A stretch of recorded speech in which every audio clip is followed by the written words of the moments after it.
Hey fifth graders, I'm back with more challenges for celebration time. Okay, so yesterday most of us went ahead and decided to solve how many people are going to be at the actual graduation or in the auditorium for the graduation.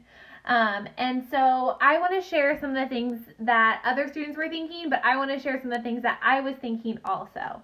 Okay, so first, I'm going to share to other students, then I'm going to share my thinking, and then I have a challenge for you. Here we go.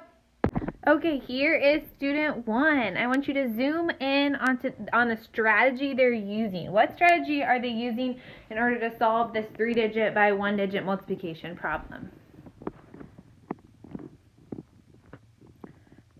If you're thinking break apart by place value, that's what I was thinking too. So they broke the 139 into 100, 30, and 9, and then they multiplied each place by 2. So 2 times 100, 2 times 30, 2 times 9.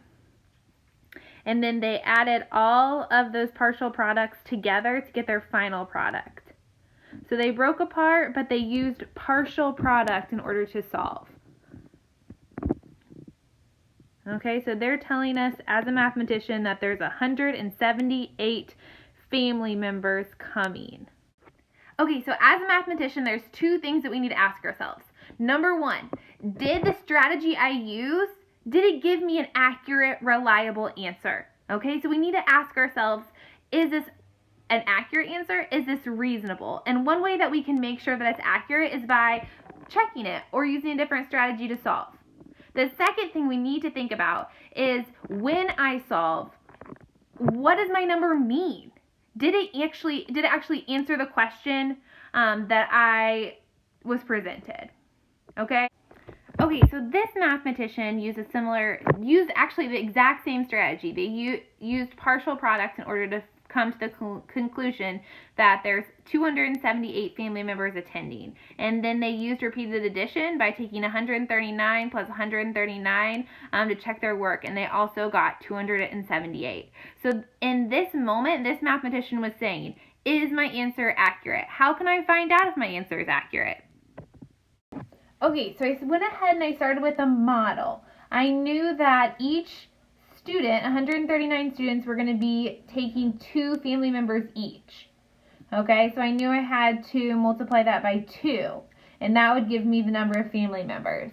But I knew that there was also still 139 students. Okay, so family members plus students plus the 10 additional staff is what I'm thinking. So 5 of those are 5th grade teachers, and then 2 of them are Dr. Coy and Miss Batters, and then maybe a couple are the other grade level teachers. You might think that it was too low of an estimate for just plus 10, but I was thinking pretty confidently plus 10 would be the additional staff. So we'll see.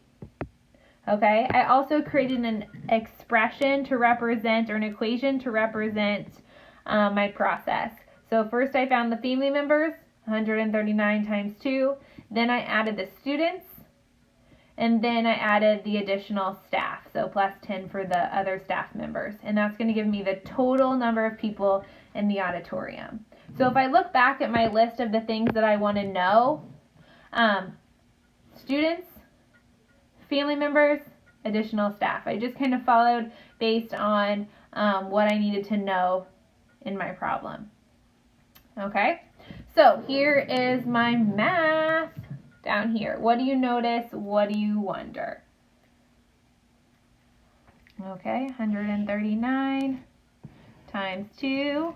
Here's my family members. I used some labels, and then I added my family members plus the students. So I have about 417 people plus the 10 additional staff, so I got to 427 people.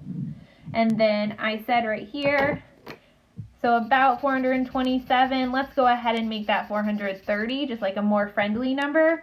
So about 430 people in the auditorium. Okay, so that's my work. Okay, so that's my work. Thank you guys for helping me celebrate 2 students. Thank you for helping me celebrate my process. I appreciate it. Today, there's a little bit of some new information that I need to give you. Dr. Coy says that we cannot have families sitting next to each other. Okay, so if we have one student, there are 2 family members, we have to have an empty chair between them. What? It's just part of the new guidelines. We can't have people and families sitting next to each other. So, thinking about this new piece of information, how would we set the chairs up? Okay, so we have 3 family members. I think I need to draw a little model. We have 3 family members. Here's some cubes. Here are the 3 family members. Okay, for every 3 family members, there has to be 1 empty chair. So if this blue is the empty chair, there's the empty chair. Okay, then we can have 3 more family members sitting next to each other. Okay, so 3 family members, empty chair, 3 family members. What would this look like if we're going to leave an empty chair between every family? Good luck. I can't wait to see your models and your thinking.